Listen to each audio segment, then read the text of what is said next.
headlines, of course, and its spokespersons appear on television show panels to garner the abuse that will reinforce its prejudices. The violence perpetrated by these heretics in the name of Islam is indeed a slur on the faith of Islam.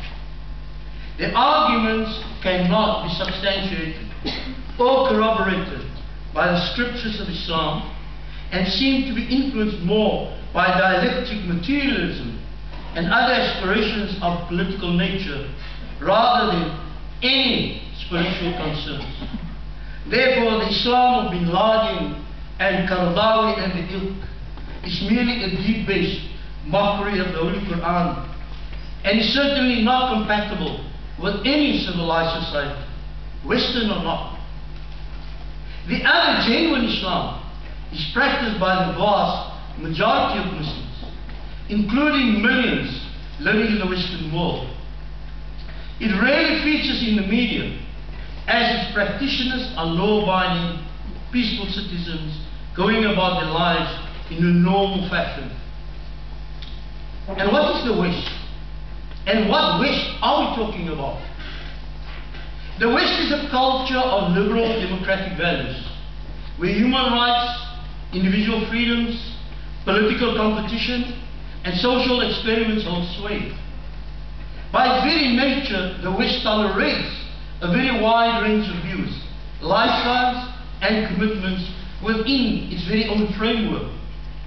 Communists exist along with fascists. Christians exist with Druids, and atheists with religious people. Compatibility. Compatibility is a concept of which many of us are familiar in our personal relationships.